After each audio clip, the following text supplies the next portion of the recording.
최경영의 최강 시사.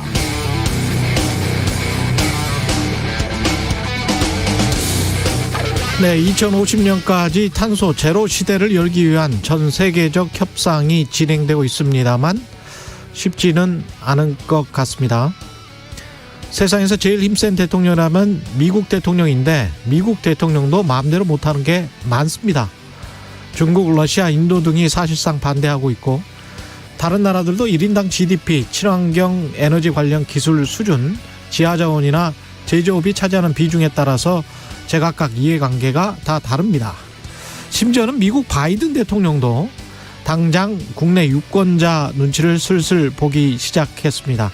자신의 공약이기도 했고 환경보호나 전 지구적 생존의 문제라는 지극히 정당한 명분도 있지만 당장의 미국 제조업 일자리 감소와 떨어지는 지지율 앞에서는 생각이 달라질 수 있죠. 바이든 대통령의 지지율은 42%, 임기 초반 지지율로는 이례적일 만큼 낮습니다. 이런 지지율이라면 4년 뒤 트럼프 전 대통령이 또 나설 명분이 되고 트럼프가 다시 돌아온다면 탄소 제로 시대를 열기 위한 전 세계적 노력은 온통 다 물거품이 될 수도 있습니다. 트럼프를 막기 위해서라도 바이든 대통령은 국내 일자리, 미국 내 일자리, 미국의 경제 회복에 최우선 방점을 둬야 하는 상황, 고민이 많을 수밖에 없습니다. 세상에서 가장 힘센 나라 미국 대통령도 이렇게 자국 내 여론 동향을 살피면서 자기 마음대로 정치를 못하는데 우리나라 대통령 후보들은 자신이 대통령이 되면 정말 뭐든 다 할 것처럼, 뭐든 다 될 것처럼 이야기하고 있습니다. 대단하죠?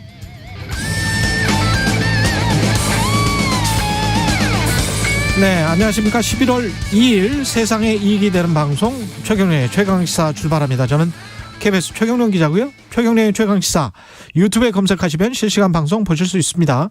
문자 참여는 짧은 문자 50원, 긴 문자 100원이 드는 샵9730, 무료인 콩 어플 또는 유튜브에 의견 보내주시기 바랍니다. 오늘 1부에서는 박경미 청와대 대변인 직접 연결해보고요. 2부에서는 국민의힘 홍준표 후보 캠프의 이현주 공동 선대위원장 만납니다.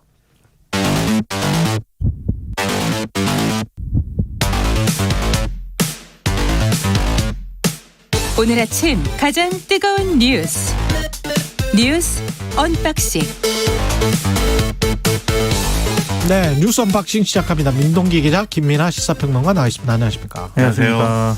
대장동 관련 검찰 수사는 계속되고 있고 주요 피의자들의 구속영장을 청구를 했죠. 김만배 씨 사전 구속영장을 어제 재청구를 했습니다. 검찰이. 예. 그리고 남욱 변호사하고 정민영 전 성남도시개발공사 전략사업실장도 이 유동규 전 본부장의 공범으로 보고요. 구속영장을 청구를 했는데요.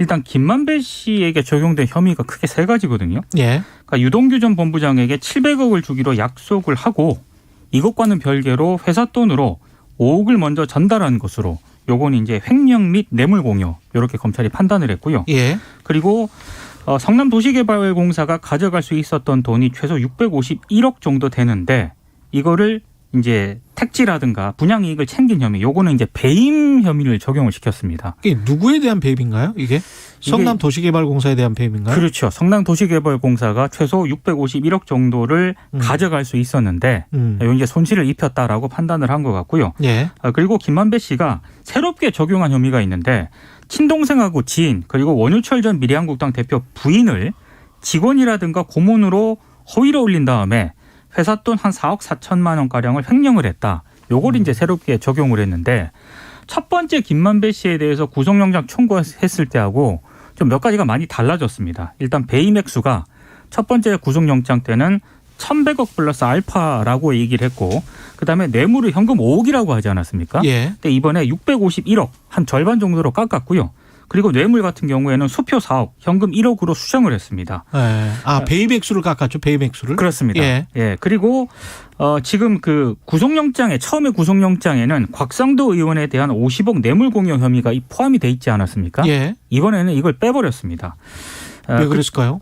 아무래도 이 곽상도 의원 같은 경우에는 검찰이 수사를 아직 안 했잖아요. 아직 조사 안 했죠. 조사를 안 했기 때문에 아마 안 불렀죠 아직. 피의자 방어권이라든가 이런 것 때문에 또 한번 기각이 될 수 있다 이런 판단을 한 것 같고요.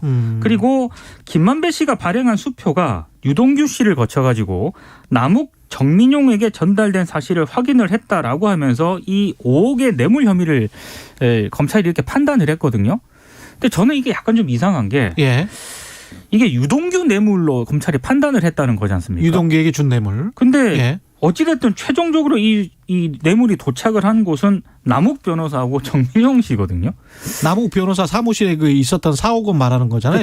그렇죠. 수표. 최종 종착지가 지금 남욱하고 정민용 쪽인데 유동규에게 아직 전달이 안 됐다. 이게 유동규 뇌물로 판단할 수 있을 것인가? 이건 아마 영장 실질 심사에서 검찰이 좀 이 재판부에 소명을 해야 될 그런 부분이 아닌가 싶습니다. 지금 이제 보도 나오기로는 이 4억 뇌물, 아니 4억 수표와 관련돼서 5억 뇌물에 관련돼서는 유동규 씨에게 애초에 이제 이 돈이 갔는데 유동규 씨가 이 돈을 남욱과 정민용 등에게 지금 빚을 채무를 갚는데 쓴 것이다.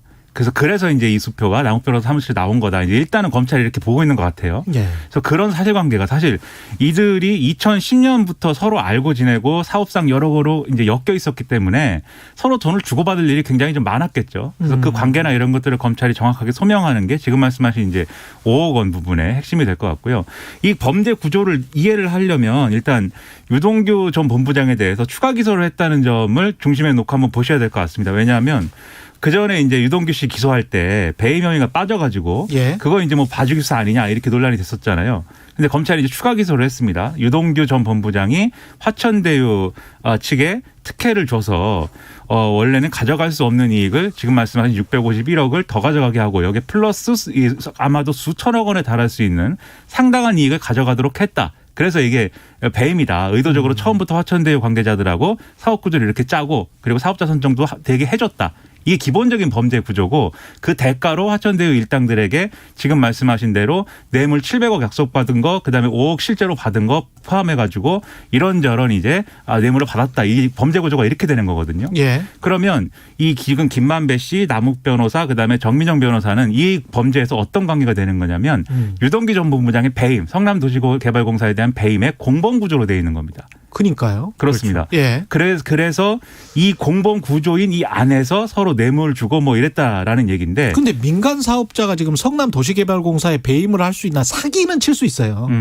사기는 칠 수 있는데 법적으로 이게 나중에 진실탐사회에서 변호사들한테 제가 좀 물어봐야 되겠는데 이게 아마 검찰도 헷갈렸을 것 같은데 이 부분에서 그러니까 배임 될 수 있습니까? 민간 사업자가 성남도시개발공사에 계약을 이미 해버렸는데 지금 이제 사기다라고 말씀하시는 것은 성남도시개발공사가 이러한 앞으로 사업이 이렇게 계획될 것이고 그걸 통해서 특혜를 가져갈 거다라는 거를 화천대유 측이 교묘하게 속여가지고 그렇게 만들었다라고 그런 전제와 가정이 있는 거죠. 그건 사기인데 그게 아니라 처음부터 유동규 씨가 이 성남도시개발공사의 무슨 뭐 본부장 이런 게 되기 이전부터 화천대유 관계자들하고 앞으로 이 민간 합동 사업을 해가지고 개발 사업을 해가지고 여기서 나오는 수익을 우리가 나눠 갖자 이렇게 공모를 하고 그걸 통해서 이 본부장이 된 이후에도 사업자 선정을 하고 시행을 한 것이다.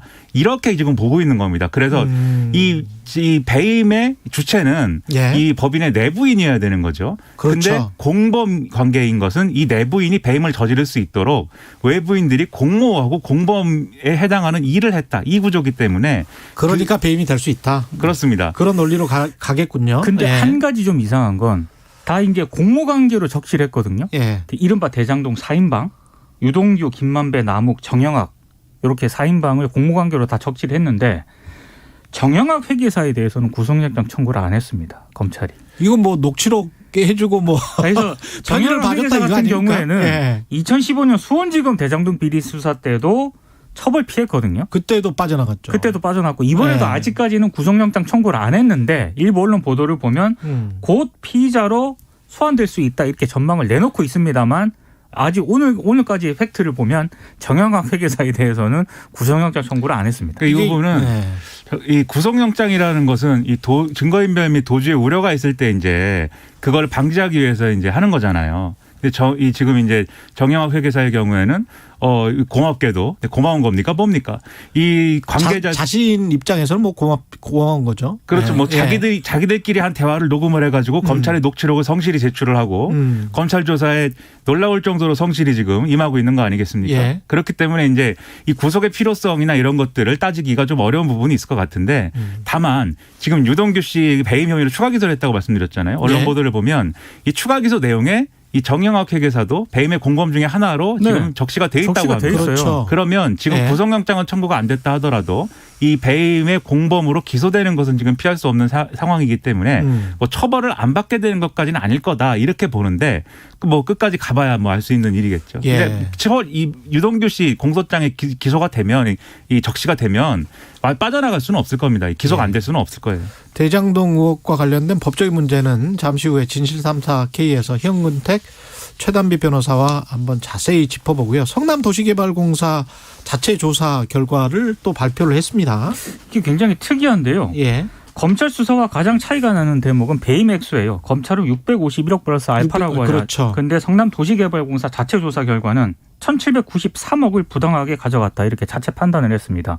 물론 이제 계산법은 다를 수 있기 때문에 예. 이렇게 판단을 했다라고 하는 거고요. 그리고 성남도시개발공사가 이른바 그 가장 관심의 초점이 됐던 이익 배분 방법이 있지 않습니까? 초과 이익. 네. 예. 요거 공식적인 논의 서류는 없다고 이제 입장을 밝혔습니다. 초과이익 환수 조항에 관한 공식적인 논의 서류는 없다. 네. 다만 이제 투자심의위원회에서 50% 이상 수익 보장이라는 그런 얘기가 나오긴 했는데 그런 이야기가 나오기는 했다. 그렇죠. 그런데 50% 이상 투자 보장, 예. 투자 수익 보장. 예. 근데 그 얘기가 일반적인 이익 배분 방법을 설명한 것이 와전됐을 수 있기 때문에 정확하게 어떤 맥락에서 이 얘기가 나왔는지 판단하기 어렵다라고 판단을 했고요.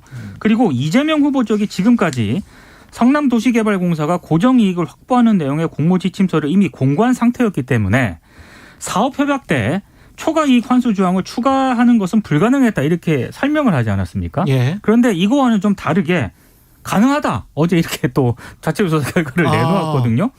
여기에 대해서 이재명 후보가 반박하는 그런 어떤 그런 이재명 후보 쪽과는 또 다르네요. 그렇습니다. 예. 그래서 이렇게 자체 조사 결과를 성남도시개발공사가 왜 어제 갑작스럽게 내놓았을까를 두고 또 이런저런 말들이 나오고 있습니다. 검찰과 그 논리 구조는 비슷해요. 그러니까 전직 임직원과 민간 사업자가 공모해서 배임을 저질렀다. 그렇습니다. 그렇죠. 예. 근데 지금 액수가 다른 부분은 검찰이 지난번에 김한배 씨 구속영장이 기각된 이후에 이 배임 액수를 어떻게 산정할 것이냐에 대해서 근거가 충분해야 된다고 판단을 한 것 같아요. 그래서 지난번에는 초과 이익이 발생했을 경우에 그거를 성남의뜰에 갖고 있는 지분대로 나눠가지고 기대할 수 있었던 이 최종적인 이익에서 실제로 거둔 이익을 뺀 나머지 차액을 지분대로 나누는 방식으로 배임액을 산정을 했는데 그렇게 계산하면 1,163억 플러스 알파다라고 했는데 그게 이제 정확하게 증명되는 어떤 그런 액수가 아니다라고 해가지고 김만배 씨 영장 기각의 어떤 하나의 요인이 됐거든요. 그래서 지금 상정한 651억이라는 숫자는 이 3.3제곱미터 평당 이 개발 이익을 평당 1,500만 원을 거둘 수 있었던 것을 의도적으로 화천대유들하고 짜고 1,400만 원으로 계산을 해가지고 그래가지고 이제 끼친 손해를 651억으로 산정한 것이고 그다음에 화천대유가 직접 분양 시행한 이 5개 필지 있지 않습니까? 5개 블록이 있는데 그거의 시행이익은 계산을 안 했어요. 왜냐하면 그것은 증명에 이르기 어려운 부분이 있을 거라고 봐서. 근데 지금 성남도시개발공사가 자체 조사한 결과는 그 이익까지 포함한 겁니다. 그렇기 때문에 애초에 처음에 영장 기각될 때 검찰 계산 방법하고 유사한 부분이기 때문에 그래서 이제 배임 액수의 차이가 지금 나는 건데 최종적으로는 검찰이 651억이라는 배임 액수로 확정하고 끝내지는 않을 것 같기 때문에 더 아마도 배임 액수 추가를 해가지고 기소할 가능성들이 있기 때문에 그 부분은 이제 이후에 이제 판단할 부분인 것 같고요. 그리고 지금 의도에 대해서는 이재명 캠프 측에서는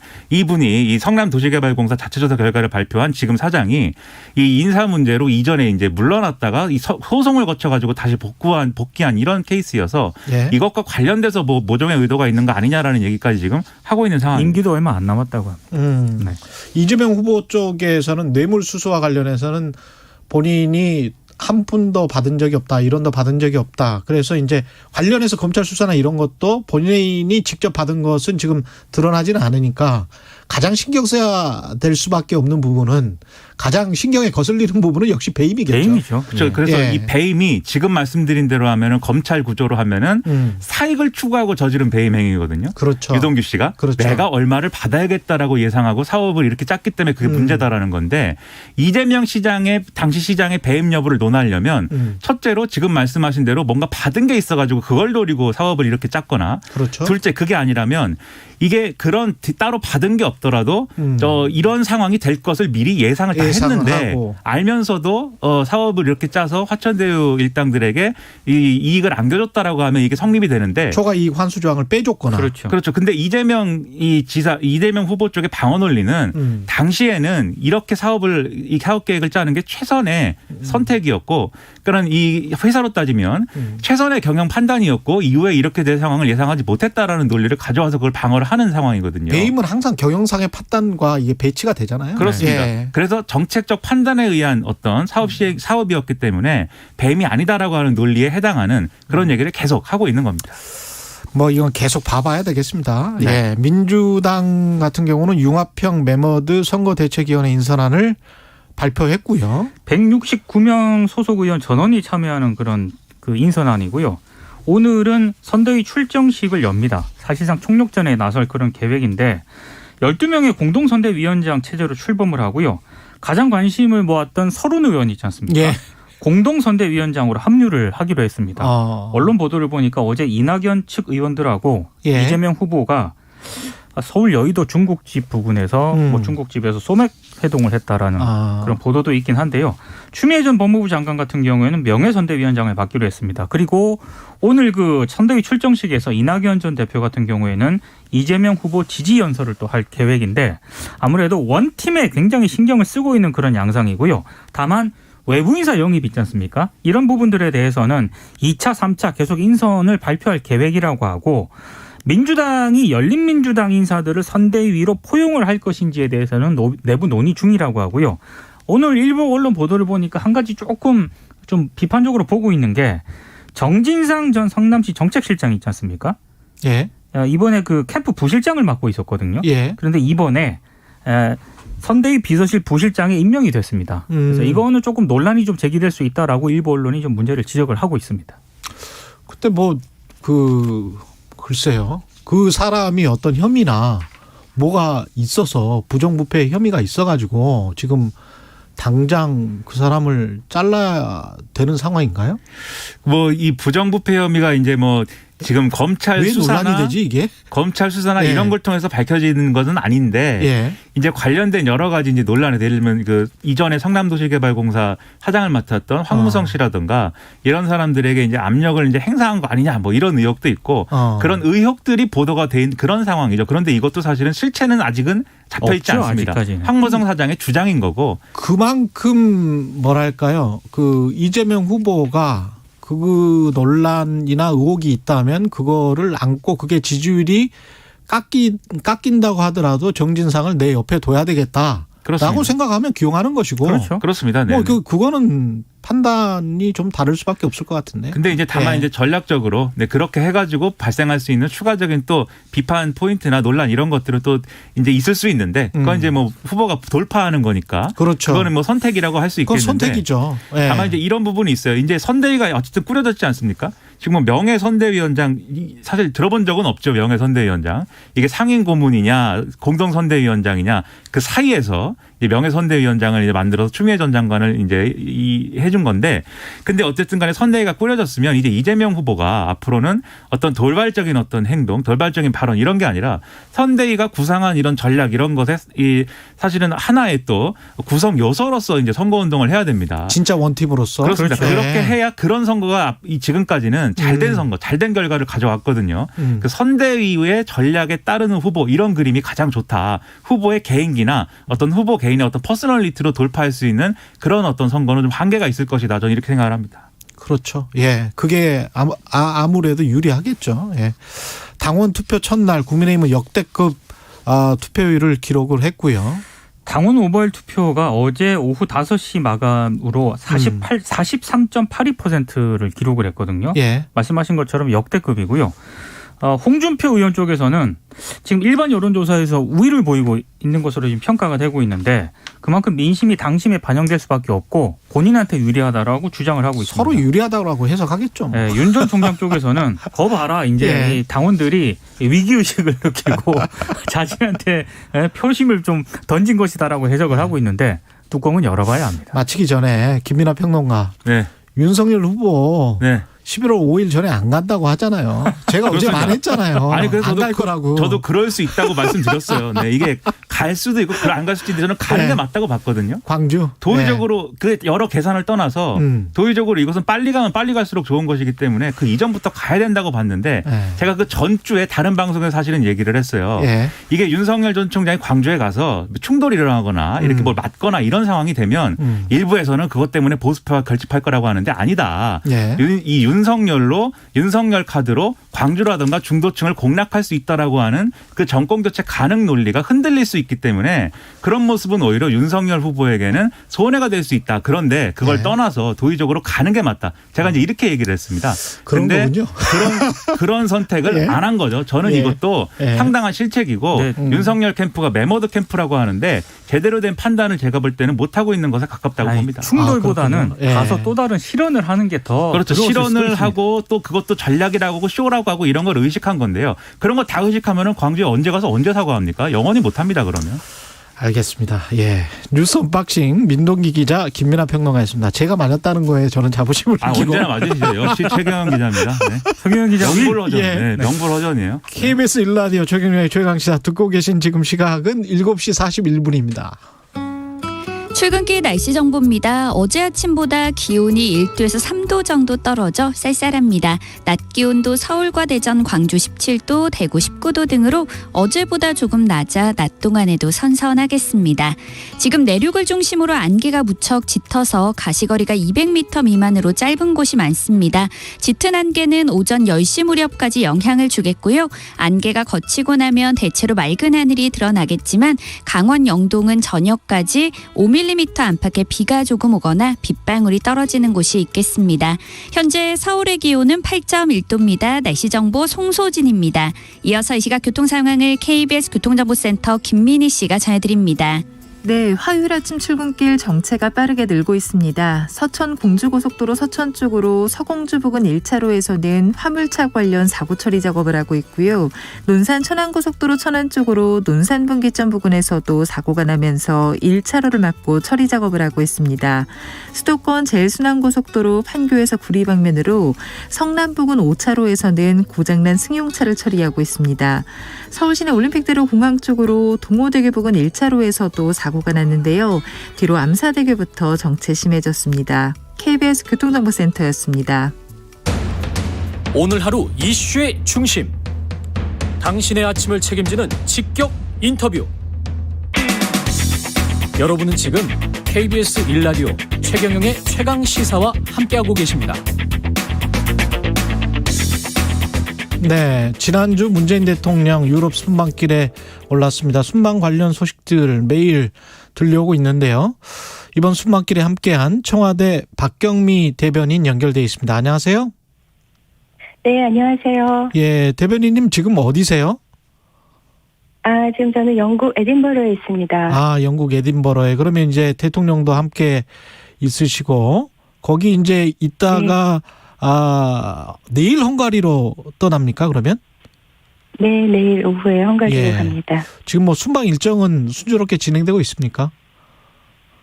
네, 7박 9일의 순방 일정 이제 중반을 넘어섰는데요. 네, 순조롭게 진행되고 있습니다. 아시다시피 로마에서 G20 참석하고 이곳 영국으로 와서 COP26 그러니까 UN 기후변화 협약 당사국 총회에 참석하고 내일 헝가리 국빈 방문하면서 비세그라드 4개국 그게 이제 헝가리, 체코, 폴란드, 슬로바키아인데요. 예. 거기랑 4개국하고 정상회담하고 비즈니스 포럼 진행합니다. 네. 이번 그 G20하고 COP26이요. 예. 팬데믹 이후로는 최대로 많은 선진국, 개도국 정상들이 모여서 보건, 경제, 기후변화 등 당면 과제에 대해 논의하는 그 다자 회의인데요. 예. 공동으로 위기를 극복하기 위한 공조체제를 모색하고 있습니다. 예. 이번에 가신 게 뭐 크게 보면 기후변화 협약과 관련된 거고, 그 다음에 이제 로마 교황청 방문해서 프란치스코 교황 만난 것도 지금 눈에 띄는데요. 네. 그것과 관련해서 이제 남북 관계 관련해서 여러 가지 이야기들이 나오고 있는 것 같고, 그 교황을 지금 2번 만난 거는 우리 대통령으로서는 최초인가요? 네, 저도 최초인 것으로 알고 있습니다. 예. 그만큼 그 교황님과 대통령의 관계가 특별하다는 방증인데요.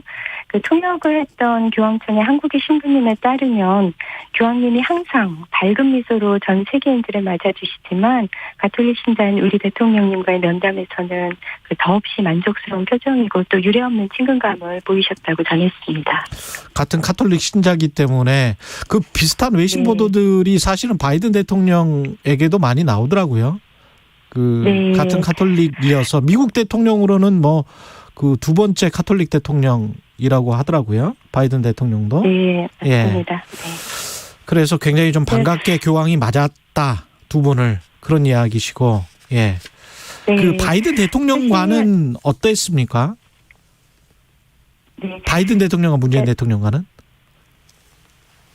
아, 2분의 만남이요? 예. 그러면은 네, 일단 교황과 G20에 참석한 거의 모든 정상들이 교황님과 면담을 원했을 텐데요. 교황님이 문재인 대통령과 첫 면담을 하셨다는 점에 저는 주목을 해야 한다고 생각하고요. 그리고 이제 면담 후에 바로 바이든 대통령 면담이 이어졌기 때문에 이 교황님, 문 대통령, 바이든 대통령 3자가 시공을 함께하지는 않았지만 교황님을 매개로 한국과 미국이 연결되고 또 교황청도 이를 염두에 두고 있어 주의하지 않았을까 싶습니다.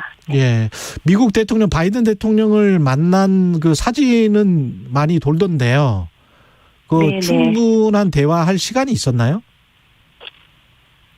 그렇게 길게 대화를 하시지는 않았지만은요. 그 사진을 보시면은 바이든 대통령이 이렇게 그 문 대통령과 어깨에 자연스럽게 이렇게 손을 얹고 계신 그런 모습인데, 그게 굉장히 비언어적인 제스처여도 그 돈독한 관계를 잘 나타내준다고 생각을 합니다. 예. 근데 이제 그 가신 목적이 구체적인 성과로 나타났으면 좋겠는데, 교황청을 방문하신 건 결국은 이제 남북관계 개선을 위해서 가신 것 같거든요. 그 어떤 구체적인 이야기가 있었습니까? 네, 두 분 면담 상황을 말씀드리면은, 대통령이 이제 3년 전, 한반도 평화를 위한 교황님의 노력을 말씀하셨고요. 그러니까 교황님이 먼저 초청장이 오면 방북하겠다는 의사를 밝히셨습니다. 그런데 한국에서 그 기사를 보니까 그걸 좀 왜곡한 경우들도 있더라고요. 초청장이 오면 방북하겠다, 이거는 이제 교황의 공식적인 입장인 거죠? 예. 네, 맞습니다. 그런데 이제 그 교황청에서 나온 보도 자료에는 뭐 그 내용이 포함되어 있지 않다, 이런 보도도 봤는데요. 예, 일부 언론이 그런 보도했어요. 예. 네, 근데 교황청 보도자료는 기본적으로 대화의 큰 주제만 제시를 하는데요. 그 교황청 보도자료가 이제 이태리어하고 영어로 되어 있는데, 제가 영어로 잠깐 말씀드리면, joint effort and goodwill may favor peace and development in the Korean Peninsula. 그러니까 한반도의 평화 발전을 위한 공동의 노력과 선의, 이런 부분에서 그 방북이 내포되어 있는 것이거든요. 문재인 대통령이 전 세계의 정신적 지주인 교황님과의 대화를 지어낼 수는 없겠죠. 예. 어떻게 이렇게 가당치 않은 상상을 할 수 있을까? 예. 좀 언론에 대해서 좀 참으로 좀 개탄스럽습니다. 그러니까 발표문이나 공식 입장문에서는 그걸 내포를 했고 말을 하고 네. 대화를 할 때는 그쪽에서 북한에서 초청장이 오면 기꺼이 가겠다 이렇게 이제 답변을 했다는 그럼요. 거죠. 예. 네, 그런 예. 의지를 분명히 밝히셨습니다. 예. 어쨌든 이제 변수는 북한 반응인데 어떻습니까? 네. 지금 접촉 중이라는 이야기도 나오고 있고요. 교황청이. 네, 여러 가지 노력이 이루어지고 있는 것으로 알고 있습니다만 또 교황청이 추진하는 사안이라서 제가 구체적인 말씀을 드리는 것은 적절치 않은 것 같고요. 예. 근데 이제 교황님이 방문을 하려면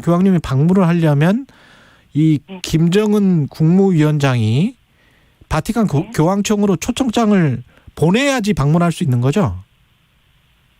그렇죠. 예. 이게 임기 내에 가능할까요? 어떻게 보세요?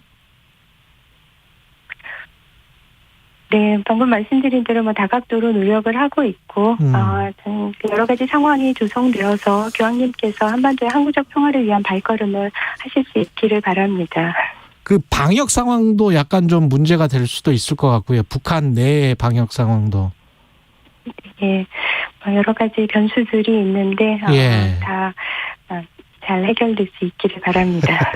그 전에 나왔던 보도들 보면 베이징 동계올림픽이 한반도 평화 프로세스를 위한 어떤 중요한 이벤트가 마련되는 자리가 될 수도 있다. 그런 시점이 될 수도 있다. 그런 보도들은 지금 계속 나왔다가 들어갔다 그랬거든요. 어떻게 진행되고 있습니까? 혹시 남북 정상회담과 관련해서는? 네, 여러 가지 노력이 이루어지고 있다는 말씀만 드리고요. 예. 또 그런 어떤 시기에 대해서는 또 예단하기가 어려울 것 같습니다. 예. 단 교황님이 아르헨티나 따뜻한 나라 출신이기 때문에 예. 겨울에는 움직이시기 어렵다고 알고 있고요. 그런 그다음에 게 있군요. 예. 네. 그러니까 한반도 평화를 위해서 항상 기도해주고 계신 교황님의 북한 방문은 어떤 만들어지는 이벤트가 아니라 예. 그 자체로 숭고한 행보이기 때문에 종전선언, 베이징 올림픽 이런 것들과 연계짓지 않고 그 자체로 봐주셨으면 합니다. 알겠습니다. 그 임기 내 지금 가령 한미 정상회담이나 한일 정상회담 같은 경우는 열릴 가능성이 있을까요, 지금? 네, 미국의 경우는 5월 한미 정상회담에서 워낙 풍부한 성과가 있었고 예. 그 후속 조치들이 계속 진행 중이고요. 그다음에 어제 G20에서 바이든 대통령과 잠깐 만나셨고 또 오늘 COP26에서도 잠깐 만나서 대화를 나누셨습니다.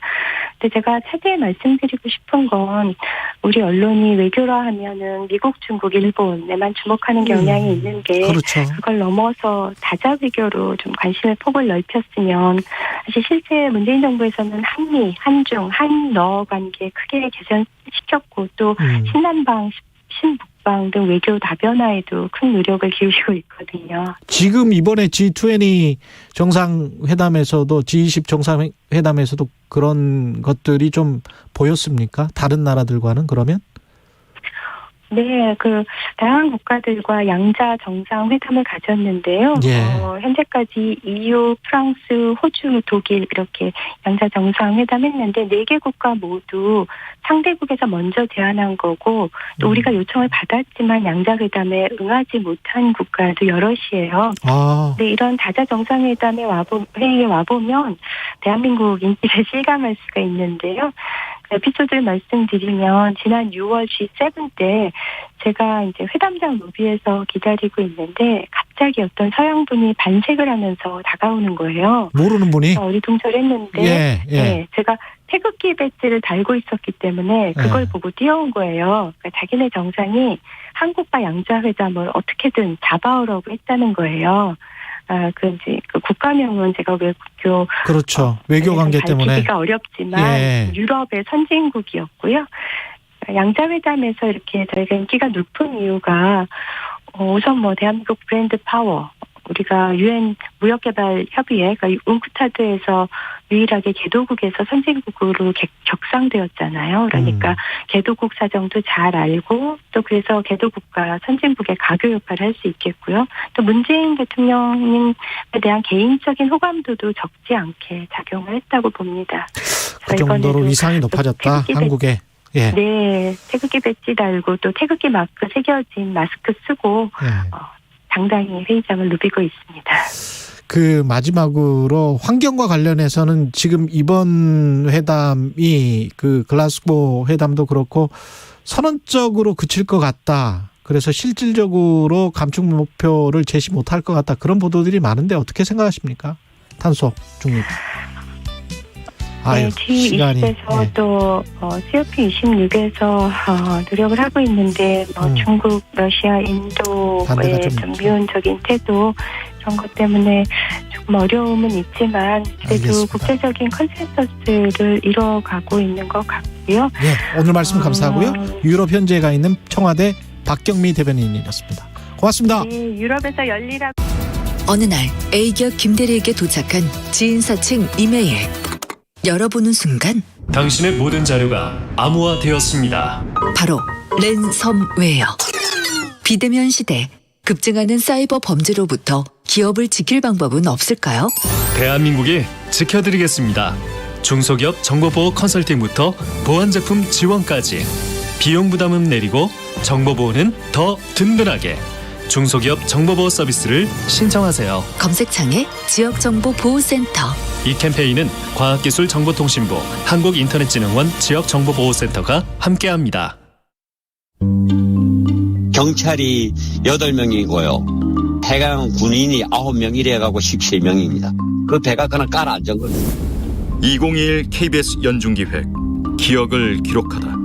그때는 군부 독재 시절이잖아요. 전두환 정권이 정권을 잡았는지 한두 달밖에 안 됐기 때문에 그때 어머난 암흑 시대입니까? 그래서 저희들이 어쩔 수가 없이 그냥 수긍하고 말은 겁니다.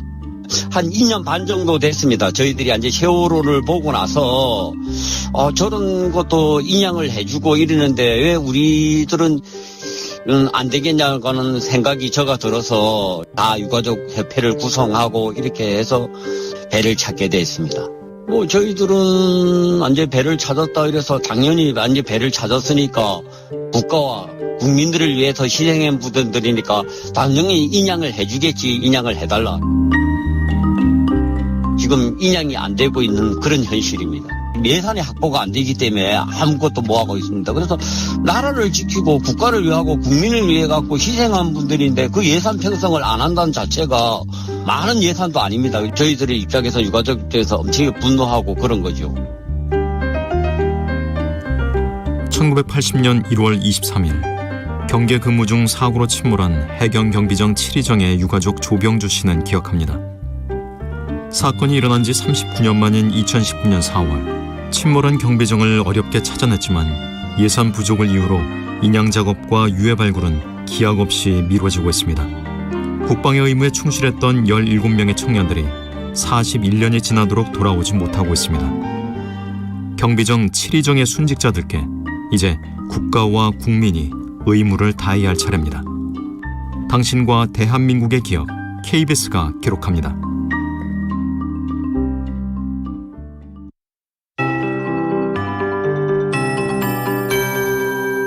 KBS 58분 날씨. 공기가 차가워졌습니다. 어제 이 시각보다 기온이 1도에서 3도 정도 낮아서 지금 서울이 8.2도, 광주 9도 등을 보이고 있고요. 일부 내륙과 산지는 0도 안팎까지 떨어져 있습니다.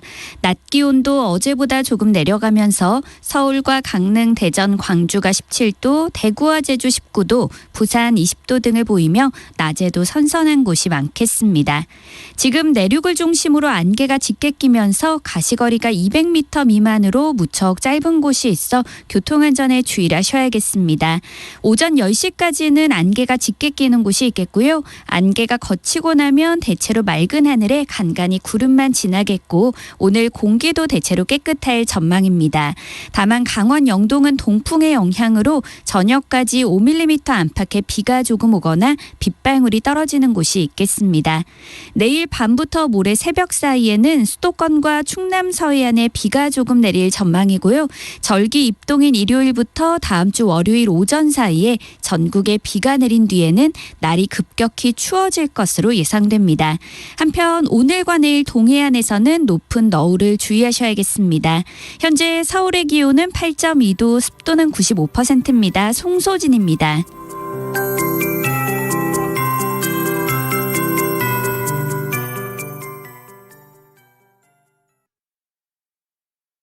정성을 다하는 국민의 방송 KBS가 8시를 알려드립니다.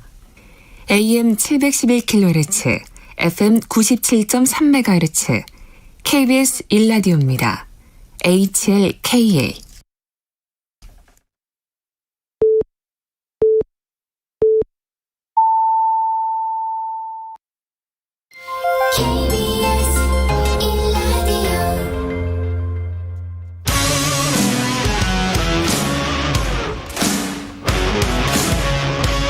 오늘 하루 이슈의 중심 최경영의 최강시사. 네, 국민의힘 당원 모바일 투표 시작으로 최종 대선 후보 선출 작업에 돌입했습니다. 윤석열, 홍준표 윤석열 간 그야말로 초박빙 대결 예상되고 있고요. 막판 표심 잡기 위해서 각 주자들 총력전 펼치고 있는데 오늘은 홍준표 후보 캠프의 이현주 선대위원장 나와 계십니다. 안녕하세요. 네, 안녕하세요. 예. 어젯밤에 유튜브로 네. 홍준표 캠프에서 지금 윤석열 후보 캠프에서 네. 뭔가를 했다는 제보가 네. 홍준표 후보 캠프로 맞죠. 들어온 거예요? 네네네. 예. 그게 뭡니까? 그 유튜브로 이제 녹취가 퍼졌는데. 어떤 녹취입니까? 우리 이제 말하자면 국민의힘 당원에게 이제 홍보 전화가 왔는데, 이게 이제 국민의힘 예를 들면 성북지부다. 국민의힘 성북지부다라고 하면서 윤석열 당처럼 그냥 네. 국민의힘 그렇죠. 공당에서 얘기하는 네. 것처럼 공식적으로 네. 그러면서 윤석열 후보 지지를 호소를 하는 그런 내용이었어요. 그런데 이제 이게 말이 안 되지 않습니까? 말이 안 되죠. 네, 그러니까 네. 이제 받은 분에 따라 다를 텐데 이제 이분은 이제 이런 어떤 일이 있을 수가 있냐. 그래서 이제 따진 거예요. 어떻게 국민의힘의 성북지부라는 데서 특정 후보를 지지하라고 얘기하느냐. 이 말이 되냐 이러면서 막 줄 세우는 거냐 아니면 이제 이런 불법 선거 운동을 듣기는 했지만 얘기는 들었지만 진짜 네. 이렇게 나한테 이런 전화가 지금 벌써 몇 번째다. 그래 내가 이번에는 녹음을 하겠다 이러면서 막 따지니까 그게 녹음이 돼버렸어요? 네네네.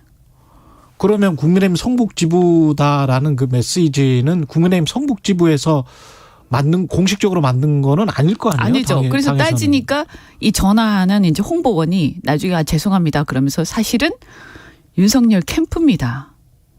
예? 이렇게 한 거예요.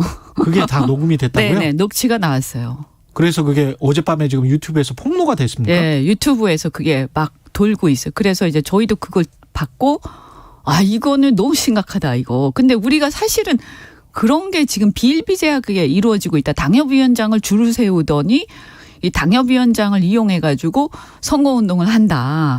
이런 얘기 제보들을 저희가 많이 들었는데 이제 말하자면 이제 그런 일환이 아닐까. 그런데 사실은 그건 불법이거든요. 불법이겠죠. 그리고 마치 이제 선관위에서 전화를 해서 중앙선관위 성북지부인데 누구를 찍으세요. 이렇게 말하는 거하고 똑같은 거죠.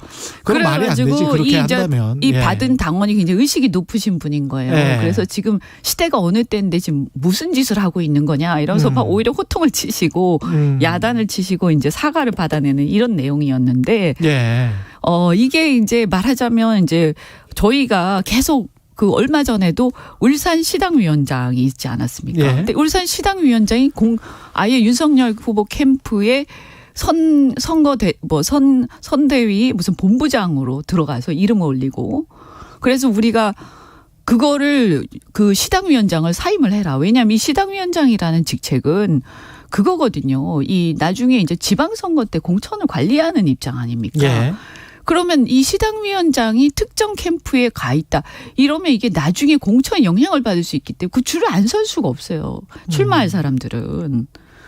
근데 윤석열 후보 캠프에서는 이 사실에 대해서는 부인할 것 같은데요. 어떤 거요? 뭐 시킨 거는 아니다. 우리는 모르는 일이다라고 뭐 할 것 그렇게 같은데. 하더라도 이게 예. 녹취가 분명하게 나와 있으니까 예. 불법 선거운동 녹취라고 해가지고 지금 올라가 있습니다. 유튜브에. 캠프 쪽에서는 홍준표 후보 캠프에서는 어떻게 대응하실 겁니까 그러면? 그래서 이 부분에 대해서는 예. 내가 이게 명백한 불법 선거운동 이거 사실은 사기거든요. 사기 일종의. 그렇지 않습니까? 그 이제 그렇죠, 잘 그렇죠. 모르는 당원들 같은 경우 당의 예. 체계라든가 이런 어떤 선거운동의 중립성 문제나 이 공정선거의 문제를 잘 모르시는 분들은 그 뭐 덜렁 쏘을 수도 있죠. 아 이게 당에서 미는 후보구나 이렇게 생각할 수도 있고 특히 좀 그렇죠. 이렇게 이 당 활동을 많이 안 하신 분들 같은 경우는 그래서 이거 어쨌든 영향을 미칠 거 아닙니까? 근데 이게 한 건만 있겠습니까? 또 그 전화 녹취를 보면 본인도 그 전화 받으신 분도 내가 벌써 이런 전화를 몇 건을 받는데 오늘은 내가 못 참겠다 이러면서 녹취한다. 그러니까 뭐 이거 내가 용서하지 않겠다. 내가 이거 녹취해서 폭로하겠다. 이렇게 말씀하시거든요. 근데 정말 정치공학적으로만 아주 뭐 냉정하게 어떤 정당성이나 가치나 이런 거 다 배제하고 보면 세가 그만큼 커져 있어서 네. 그래서 그런 것도 현혹될 수 있는 그런 상황으로 지금 온 거 아니에요? 혹시 당협위원장이랄지 국회의원들을 많이 윤석열 후보 캠프에서 그러니까 이제 지금 보면 때문에. 이제 당협위원장 같은 경우에도 물론 저희를 지지하시는 분들도 굉장히 많으시고요. 또 최근에는 많이 늘어났어요. 왜냐하면 지지율이 높아지니까 양강 구도를 딱 확보가 되면서 그동안 이제 대놓고 하지는 않지만 그래도 관망하시던 분들이 이거는 당을 위해서 나라를 위해서 그래도 홍 후보가 준비된 후보가 하는 게 좋겠다 이렇게 판단하시고 우리를 응원하시는 분들이 한 일주일 사이에 굉장히 많이 늘어났거든요. 예. 그런데 이제 저희 같은 경우는 그 발표를 하질 않죠. 뭐 누구 당협위원장이 우리 지지한다. 예. 뭐 이름을 쫙 발표한다. 근데 이제 윤 후보 캠프 같은 경우에는 초장부터 그런 일들이 비일비재했었고요. 저도 이렇게 부산에 이제 당협을 맡고 있는데 부산에 있는 당협들한테 연판장을 돌렸죠. 초기에 그래가지고 지지하는 사람들 이름을 적어라. 그러면 이제 어떻게 되냐면 당협이 몇 개가 있는데 그중에 누구는 적고 누구는 이름 안 적었다. 그럼 이름 안 적은 사람은 찍히는 거죠. 비밀 투표가 아니네. 완전 강요하는 예. 거죠. 네? 그래서 그때 아주 제가 윤석열 후보한테 크게 실망을 하고 이 사람 큰일 나겠네. 응? 그래서 제가 그거 이름을 적어서 연판장 돌리길래 이런 짓을 하지 마라. 이거야말로 반민주적이고 패권적인 행태다. 이 뭐 하는 거냐 이거. 그러면 여기서 특히 그때는 윤석열 후보가 압도적으로 1등을 하고 있었기 때문에 사실은 다른 대안이 없다라는 생각 많이 했었거든요. 몇 달 전만 해도. 예. 그래도 다른 사람 지지한 사람이 있을 거 아닙니까? 그런데 그렇게 딱 나오니까 굉장한 압박을 느끼게 돼요. 사람들이. 예. 그래서 제가 이런 짓을 하면 윤석열 후보가 밖에서 왔다라고 해갖고 사람들이 오히려 신인이라고 생각하는데 이런 낡은 정치를 갖다가 앞장서서 하고 있으면 당신들은 오히려 이건 패배 요인이 될 거다. 예. 그리고 당이 이렇게 가는 거는 절대 안 된다. 그러면서 저는 이런 짓 하지 마라 막 했더니 이제 저한테는 서면 요구를 안 하더라고요. 내일 또 윤석열 후보 캠프 쪽이 나오니까 내일 또 관련해서는 자세하게 여쭤보고요. 네, 그래서 그 연판장은 발표가 됐어요. 제 이름 안 들어간 상태에서. 이 언론 보도를 제가 보니까 신규 당원 이준석 대표 체제 이후에 신규 당원 가입이 6대4, 2040이 한 40%, 50대 이상이 60% 뭐 이런 식의 보도가 나오고 있는데 그러면 기존 당원까지 다 합하면 그래도 50대 이상이 굉장히 많다. 이렇게 판단할 수 있습니까? 지금 책임당원 같은 경우에? 그렇죠. 그런데 이제 뭐 윤 후보의 주된 지지층 60대 이상이시죠. 네네네. 네. 50대는 주된 지지층이 아니다? 네네네. 50대 같은 경우에는 지금까지 쭉 여론조사를 보면 거의 비슷하고요. 50대까지는 비슷하고? 네. 그 다음 40대까지, 이제 원래 2030에서 시작을 했는데 40대까지는 이제 확연하게 우세하고 홍 후보께서. 최근 여론조사는 그렇더라고요. 그렇죠. 확연하게 뭐 그래서 윤 후보에 대해서 3%, 9%, 8% 후보다. 398 후보. 네. 20대, 30대, 40대에서 그래서 398 후보다라는 얘기가 젊은이들 사이에서 돌았지 않습니까? 그 정도로 이제 이 어떤 세대별 차이가 확연한데 윤 후보의 주된 지지층은 이제 60대 이상, 특히 이제 70대로 가면 압도적이시죠. 그거는 이제 여러 가지 이유가 있을 텐데 아무래도 70대 이상쯤 되면 온라인 잘 안 보시죠. 모바일이나 이런 거. 그리고 이제 지방에 계신 분들이 많고요. 그러다 보면 정보가 좀 느려요.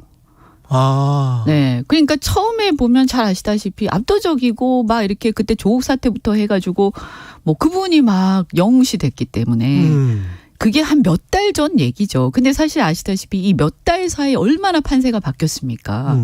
그래서 홍 후보의 바람이 불고 또 이렇게 많은 이제 젊은이들이 지지하기 시작하고 여론조사 최근에 보면 뭐 굉장히 많은 격차가 벌어지는 것도 있었고요. 어쨌든 지난주는 뭐 한 10개 정도 저희가 봤는데 10개가 다 우리가 우세를 하더라고요. 물론 뭐 일부 작은 여론조사 기관이 있는지 모르겠지만 그래서 그런 것들을 이제 사실 여론의 동향이라든가 정보에서 좀 늦죠. 그렇게 연세 많으신 분들은. 그래서 잘 안 바뀌죠. 그래서 그분들 얘기 들어보면 아직 이제 옛날에 몇 달 전의 얘기 그 상태를 아직도 생각하시는 분들이 많으세요. 근데 지금 당장 투표를 하고 있지 않습니까? 그렇죠. 그래서 이제 저희가 최대한 이제 지방이나 시골로 가서도 막 말씀 많이 드리고 이것이 현실이고 지금 많이 바뀌었고 이미. 그다음에 그 사이 그 이유는 뭐냐 하면 몇 달 사이에 보여준 윤석열 후보에 대한 실망, 여러 가지 또 국정 운영의 준비가 안 돼 있는 부분들, 여러 가지 이제 실언 잇따른 망언들 이런 것들을 이제 저희가 홍보를 하고는 있습니다만 아무래도 70대 이상은 저희가 불리하다고 봐야 되고요. 이제 50대는 이제 비슷한데 50대하고 60대 초반 정도만 돼도 상당히 이제 아무래도 조금 낫거든요. 이렇게 정보 면에서 보면. 그래서 이제 그분들 같은 경우에는 이제 최근에는 어떤 흐름들이 좀 있냐면 특히 TK를 중심으로 해서 자기가 여전히 본인이 이 윤석열 후보를 지지를 하긴 한다. 그리고 홍 후보는 썩 마음에는 안 든다. 그런데 본선 가서 이재명 후보 상대하고 토론하고 이렇게 하려면 몇 달 동안 윤 후보는 불안해서 안 되겠다. 그러니까 그래도 우리가 정권 교체해야 되고 또 대통령 돼가지고도 뭐 어쨌든 간에 이렇게 전국 운영을 해야 되지 않습니까? 그러니까 이거 걱정이 돼서 불안해서 안 되겠다. 그래서 좀 안심되는 후보. 그래서 홍 후보가 개인적으로는 이렇게 아주 지지하는 건 아니지만 이제 대의적 차원에서 홍 후보를 지지를 하겠다 이번에는 이렇게 말씀하시는 분들이 많이 늘어났습니다.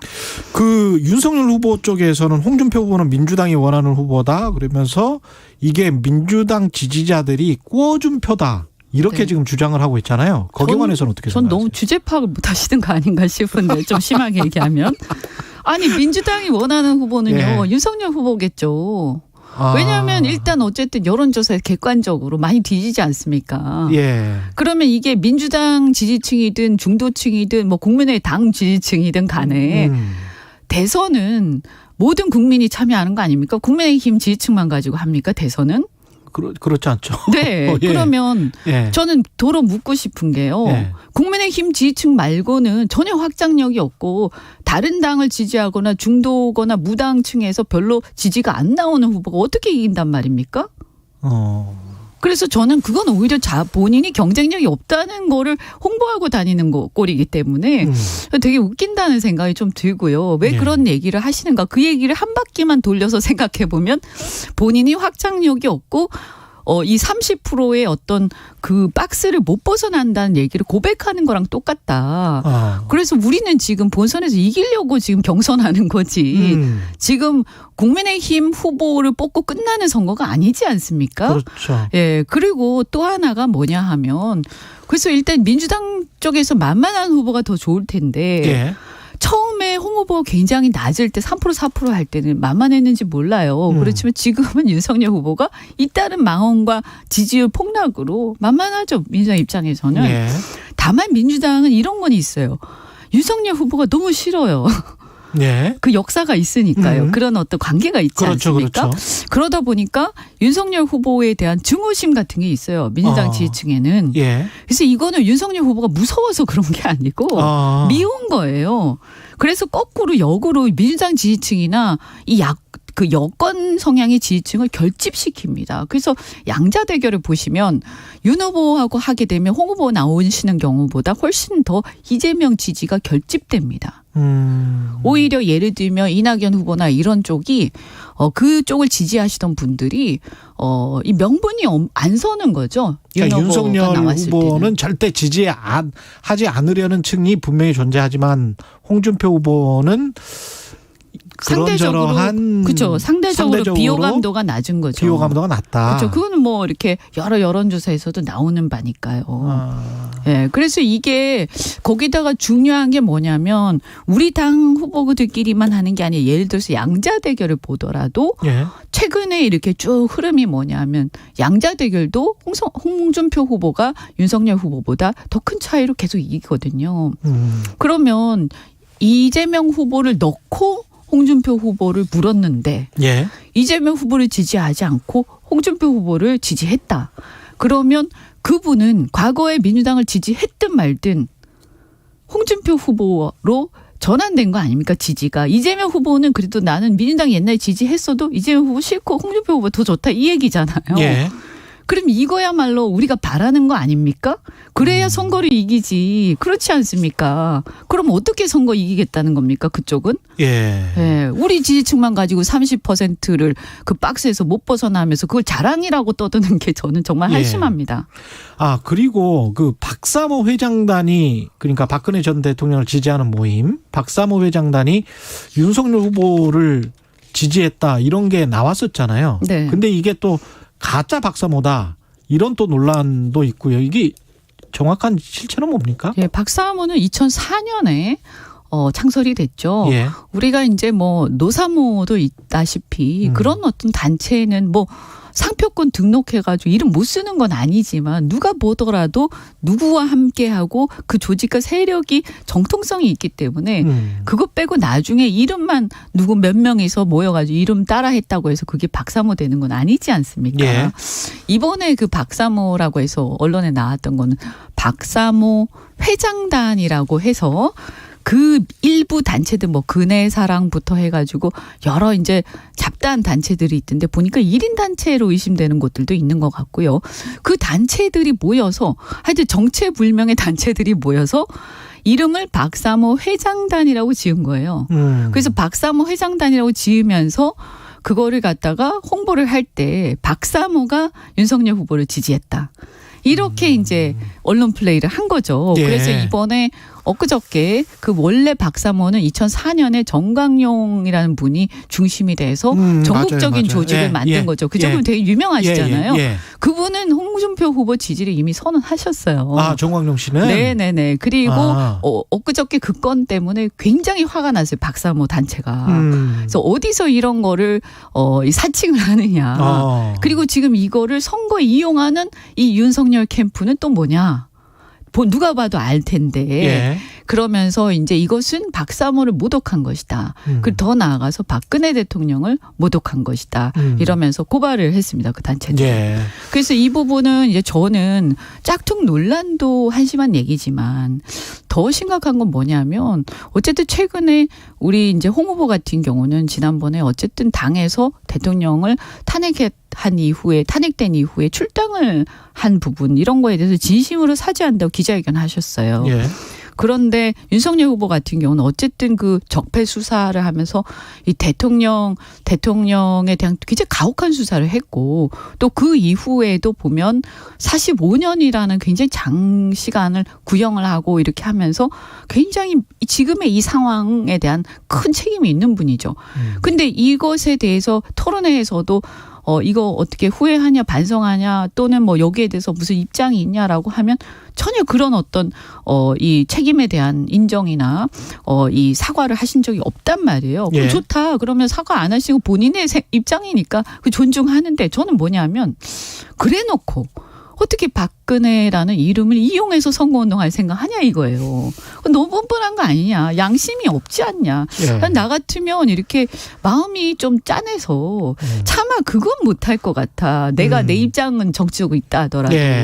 그렇지 않습니까? 그래서 굉장히 씁쓸하고 얼마 전에도 박지만 회장께서 우리 그 가족을 힘들게 한 사람을 나는 지지할 수 없다. 이 얘기를 분명히 이제 언론에다 밝히셨는데 그런데 사실 그게 왜 그 밝히게 됐냐면 그 전에 이 박지원 회장 하지도 않은 얘기를 갖다가 누가 같이 그 자리에 있으면서 다른 사람이 한 말을 가지고 박지원 회장을 비롯한 박근혜 대통령의 가족들이 윤석열 후보를 지지하는데 공감대를 이뤘다. 이런 모호한 말로 해서 마치 지지하는 것처럼 언론 플레이를 하다가 오히려 역풍을 맞은 거죠. 그렇군요. 근데 이런 것들이 저는 좀 이렇게 진정성이 너무 없지 않느냐. 이건 뭐 입장은 다를 수 있지만요. 마지막으로 꼭 여쭤봐야 될 게 홍 후보가 대통령 후보가 돼도 김종인 전 비대위원장의 역할은 변함이 없습니까? 그 영입이 부분은 돼서 어떻게 같이 하십니까? 뭐 그 그분은 어차피 전 비대위원장이시니까요. 당연히 함께 해야 되겠죠.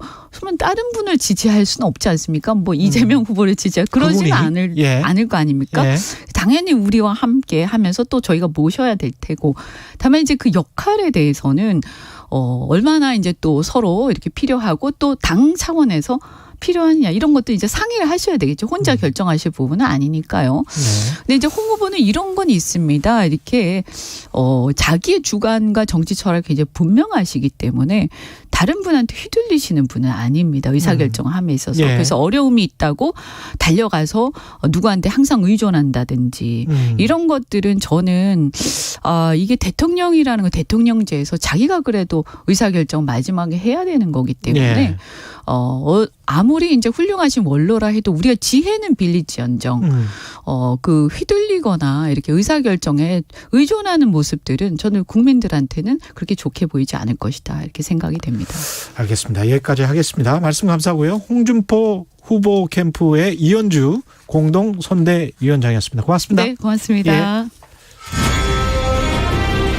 공정, 공익, 그리고 균형. 한 발짝 더 들어간다. 세상에 이익이 되는 방송. 최경영의 최강시사.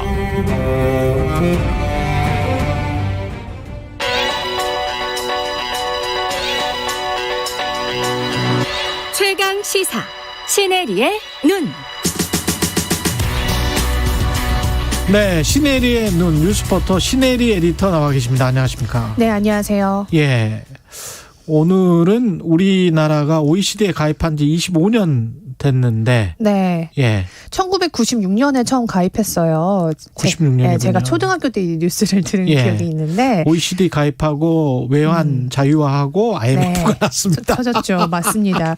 그런데도 25년간 과연 어떤 성과가 있었는지 뭐 요즘 참 경제 뉴스만 보면 우리나라 망한다는 얘기 많은데 좀 실제로 어떻게 됐는지 좀 짚어보고자 합니다. 망하기 힘들어요. 모르는 거는 많습니다. 우리도 많이 했습니다. 사실은. 맞습니다. 25년간 정말 눈에 띈 그런 성과들이 많았는데요. 가장 눈에 이제 제가 짚히는 것들은 1인당 GDP입니다. 이제 이 OECD에서는 그 각자 나라마다 물가와 환율이 다르잖아요. 그래서 실제 국민의 구매력을 측정하는 이 지표, 이 PPP, 그러니까 구매력 평가를 보는데 1인당 GDP가 우리나라가요. 지금 40년 뭐 우리보다 40년이나 더 일찍 OECD에 가입한 영국이나 프랑스와 비슷한 규모로 성장을 했고요. 구매력 기준으로 했을 때는 그렇다는 말이죠. 맞습니다. 그리고 일본도 거의 비슷하게 우리가 좀 추월을 했습니다. 일본보다는 높아요. 그래서 이 1995년도만 해도 이 지표가 1인당 GDP가 13,498달러였는데 이게 작년에 43,000달러 수준으로 높아졌고요. 이게 지금 헛갈리실 수 있는데 구매력 기준 1인당 GDP입니다. 1인당 GDP의 어떻게 보면 이제 국내 소비자들이 그 나라에서 얼마나 많이 쓸 수 있는가를 정확히 네. 측정하는 것이기 때문에 네. 일반적인 GDP보다는 훨씬 더 뭐랄까요? 삶의 풍요로움을 더 많이 측정할 수가 있죠. 그렇습니다. 이게. 예. 그래서 일본의 경우는 이게 우리나라보다 오히려 적었습니다. 42,939달러. 우리나라랑 한 200달러 정도 차이가 났고 예. 지금 영국과 프랑스 그리고 이탈리아도 우리보다 이제 적단 말이죠. 예. 이렇게 보면 우리나라 국민이 1인당 구매할 수 있는 어떤 구매력이 이제 프랑스, 영국 수준이라는 겁니다. 그렇죠. 네, 그래서 그 정도로 이제 올라갔다고 봐야 되고요. 경제력 그 중에서 구매력은 굉장히 높아졌다. 네, 그래서 예. 경제적인 측면만 보면 이제 우리나라는 선진국이 맞습니다. 맞아요. 그래서 예. 선진국으로 봐야 되고 또 그 외에도 좋았던 평가들을 보면 뭐 교육 그다음에 고등교육 우리나라가 고등학교를 졸업하는 그 이수율이 굉장히 높고요. 그리고 또 GDP 대비 연구 개발 투자를 굉장히 많이 했습니다. 예. 기억나시는지 모르시겠지만 이번에 UN 산하 기구에서 발표한 혁신지수 보면 우리나라가 세계 5위권 안에 들었고 아시아에서는 1위. 를 했었잖아요. 그래서 이 GDP 대비 굉장히 연구 개발에 박차를 가하고 있다 이렇게 볼 수 있고. 또 한 가지 이제 OECD의 아예 전면에 딱 홈페이지에 들어가면 나오는 게 코로나 동안 가장 잘 대처한 나라로 우리나라를 꼽았어요. 예. 그래서 우리나라가 이렇게 할 수 있었던 것은 사실 그 일단은 이전 수업이 있었다. 네, 사스로 인한 전염병 수업도 있었고 그리고 이 뉴딜 핵심인 정보통신 기술을 활용해서 굉장히 잘 대응을 했다는 건데 특히 외국에서 봤을 때는 우리 정부가 봉쇄나 통행 금지를 전혀 하지 않고 이렇게 위기를 헤쳐나갈 수 있었던 것에 대해서는 예. 이전 전염병에서 배운 교훈을 활용한 것 그리고 마스크 대란 같은 것들을 어떻게 대처했나 봤더니 우리나라는 바로 이제 추적을 해서 마스크를 이제 재고를 보여주는 어플리케이션까지 개발했잖아요. 그렇죠. 그래서 이런 문제들을 굉장히 잘 헤쳐나갔다 이렇게 평가했습니다. 우리가 뭐 기대 수명도 높고 저 좋은 게 많죠. 장점도 많지만 네. 근데 아직까지 좀 지표상으로 안 좋은 것들도 꽤 있습니다, 사실은. 네, 예. 격차입니다. 예. 뭐 요즘 뭐 그런 얘기도 나오죠. 기생충, 그다음에 이제 오징어 게임. 그게 다 한국의 이런 빈곤율 그리고 격차 이걸 보여주는 것이다. 급격하게 그게 늘어난 측면이 있기 때문에 맞습니다. 특히 우리가 급격하게 경제 성장을 하고 급격하게 빈부격차가 늘어난 나라입니다. 네, 맞습니다. 그래서 가장 부유한 사람과 가장 가난한 사람 사이의 격차를 봤는데 우리나라는 인구의 상위 20%가 하위 20%의 5배 이상의 자산을 가지고 있었어요. 예. 근데 여기서 되게 특이했던 게 뭐냐면 또 OECD가 이 정치 참여율도 계산을 하는데요. 이 정치 과정에 대한 시민 참여율을 봤더니 인구 상위 20% 투표율은 92%. 인구 하위 20% 투표율이 60%. 우리나라는 그 격차가 32%여서 다른 OECD 격차의 3배에 달하는 그런 격차를 보이고 있는데요. 예. 이게 뭘 말해주냐. 부자인 사람들은 더 부를 지키기 위해서 투표를 열심히 자기 한다. 이익을 지키기 위해서 열심히 투표를 하는 반면에 가난한 20%는 사람들은 투표를 하지 않는다. 네, 그렇게 이게 보여진다는 겁니다. 마치 미국의 흑백 갈등하고 똑같네요. 네, 그렇게 미국의 흑인들이 투표율이 굉장히 저조하고 그러면서 가장 가난한 사람들이 몰려 있는 곳이 또 이 인종이고. 맞습니다. 강남에 가면 투표 안 하겠다는 사람은 없습니다. 거의 다 투표한다고 하고요. 예. 사실 좀 비강남 지역은 저도 제 친구들 보면 피곤해서 안 하고 싶다라는 얘기를 더 많이 하는데 네, 어떻게든 그래서 이런 것들 봤을 때 아이러니네. 네, 우리나라의 빈부 격차가 심해지는 것들이 결국에는 이런 문제와 연결되어 있지 않나. 기후 문제도 있고 네, 맞습니다. 사실은 그렇죠? 네. 우리 환경 문제도 좀 심각합니다. 심각합니다. 그래서 이 부분들도 여전히 개선되어야 할 것이고요. 지금 우리나라의 이제 그 문제는 포용을 좀 더 해야 한다. 그러니까 이게 좀 아무래도 키워드가 이번 정부도 포용과 뭐 함께하는 성장이었지만 이것에 대한 국민적 합의가 좀 더 이루어져야 될 것 같고요. 지금 취약 계층의 문제는 결국 사회 전체 문제가 됩니다. 그렇죠. 그 리찬스 위켄스의 말처럼 사회적 불평등은 우리가 생각하는 것보다 훨씬 더 파괴적이기 때문에 파괴적이죠. 코로나 이후에 더 이 갈등은 심해졌다고 보고 이 디지털로 급속하게 변화되면서 이런 불평등이 심해진 거에 대해서 우리가 이제 더 이상 선진국이 됐으니까 급급하게 지키는 것에만 너무 몰두하지 말고 어떻게 하면 좀 이 불평등을 함께 완화할 수 있는지 그런 것에 대한 정말 구체적인 논의가 좀 됐으면 좋겠고 이번 대선 주자들한테도 그런 것들을 좀 더 듣고 그렇죠. 싶은 심정입니다. 경제 성장률만 따질 게 아니고 네. 우리가 또 낮은 게 네. 행복순위라는 게 있거든요. 맞아요. 예, 지속가능 발전해법 네트워크라고 이게 유엔 산하 자문기구인데 네. 한국의 행복순위가 54위예요. 맞아요. 예. 근데 이게 이유가 뭐냐면요. 예. 너무나 뉴스들이요. 우울한 뉴스가 많다는 것도 지적이 됐습니다. 사회가 너무 경쟁적이고 네. 예, 이웃이나 그 다른 사람들에 관해서 조금 배려하려고 하는 특히 네. 이제 이런 질문이 있었어요. 당신이 곤란에 처했을 때 바로 도움을 청할 친구나 친척이 있느냐. 네. 한국은 여기에서 91위예요. 맞아요. 커뮤니티 석도에서 정말 낮았습니다. 예, 알겠습니다. 신혜리의 눈 신혜리 기자였습니다. 고맙습니다. 네, 감사합니다.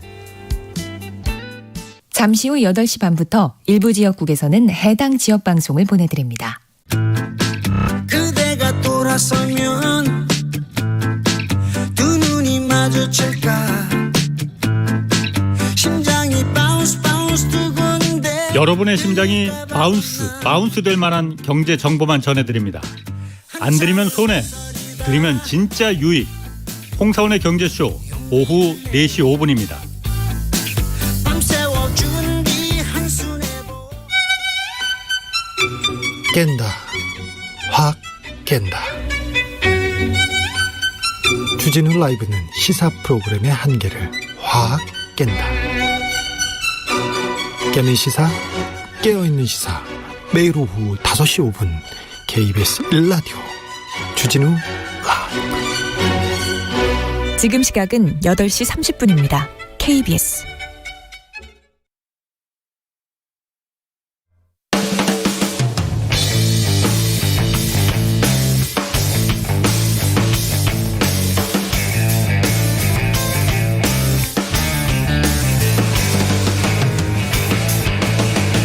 최경영의 최강 시사. 최경영의 최강 시사. 진실 탐사 K.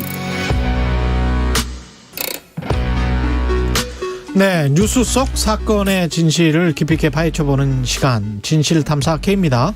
현근택 변호사님 그리고 최단비 변호사님 나오셨습니다. 안녕하세요. 안녕하세요. 네, 안녕하세요. 예. 검찰 어제 대장동 의혹 관련한 주요 피의자들 구속영장 청구했습니다. 정영학 씨만 빼고는 김만배, 남욱 변호사, 정민영 변호사 이렇게 구속영장 청구했고요. 김만배는 재청구한 거죠. 이게 받고 있는 혐의가 배임 혐의입니다. 이게 어떤 내용인지 구체적으로 좀 설명을 해 주십시오. 네. 예. 이 어제 추가로 이제 기소도 됐고 이제 영장도 청구가 됐는데요. 예. 이 영장이 청구되면서 이제 받았던 게 이 특경법상의 배임입니다. 예. 유동규 전 본부장과 공범으로 일단 본 거고요. 이 배임의 내용이 먼저 2015년에 민간합동 대장동 개발 사업을 진행을 하는데 그 진행 과정에서 이제 화천대유 같은 특정 민간업체에게 유리하도록 예. 공모지침을 먼저 결탁해서 작성을 했다. 그리고 우선 협상자로 이 민간업체가 지정되도록 불공정하게 배점도 조정을 했다라고 검찰은 보고 있고요. 또 이제 택지 개발 이익을 그 당시에 축소를 했다 이렇게 보고 있어요. 그래서 네. 택지 개발 예상 이익을 축소를 해서 이제 공사가 더 많이 가져갈 수 있음에도 불구하고 확정 수익만을 분배받도록 하면서 이 공사에 해당 공사에 651억 원 상당의 이 손해를 입혔다. 그러니까 처음에 이제 배임리가 나왔을 때에는 손해액을 특정하지 않았거든요, 검찰이. 예. 근데 이번에 이제 영장을 청구하면서 651억 원이다 이렇게 손해액도 특정을 했습니다. 이렇게 되면은 민관이 같이 하는데 관을 속일 요량으로 그 짜고 유동규가 그렇죠. 네. 유동규가 본부장이었는데 짜고 이렇게 해서 다른 사람들이랑 해서 성남 도시개발공사에 관해서 손해를 입혔다는 얘기죠. 손해를 입혔다. 개인적인 어떤 목적을 가지고 손해를 입혔다는 건데 예. 결국은 물론 배임에서 이 손해액이 아주 결정적인 건 아니지만 그 손해액도 중요합니다. 왜냐하면 예. 그만큼 손해를 입힌 거니까. 이게 근데 손해액이 계속 바뀌고 있어요. 지난번에 그 영장 청구할 때는 1,100억 플러스 그다음에 알파. 그랬죠. 얘기했죠. 예. 그때는 계산 방식이 달랐습니다. 예. 이익에다가 초과 이익 나누기 50% 이렇게 계산했었어요. 예. 근데 이번에는 어떻게 계산했냐면 땅값이 1,500만 원 이상인데 평당 1,400만 원으로 계산했다. 그래서 651억이라고 했는데 저는 여기서 궁금한 게 그러면 모든 이익으로 했을지 아니면 거기서 다시 50%만 계산했을지도 궁금하고요. 예. 그다음에 이거는 뭐냐면 어제 또 도시공사에서 또 발표를 했어요. 도시공사에서 뭐라고 그랬냐면 한 1,700억, 1,800억 정도 된다 이랬어요. 거기는 또 그렇게 거기는 이제 네. 분양 그 아파트 분양까지 포함시킨 거예요. 네, 그것도 아마 또 지분으로 나눈 것 같은데 또 경실련은 또 8,500억이라 그러고 이 말은 뭐냐면 계산할 때마다 다르다. 예. 보는 관점마다 다르다. 예. 결국 저는 이렇게 뭐 어떻게 생각하고 있냐면 다 결과론적으로 보는 거예요. 지금 와서 보니까 이만큼 도시공사가 더 가져갔어야 되고 민간이 덜 가져갔어야 된다. 근데 그거는 계산하는 사람마다 다르다. 근데 그 기준 시점이 지금의 시점이기 때문에 그렇죠. 이게 법적으로 법원을 설득할 수 있느냐.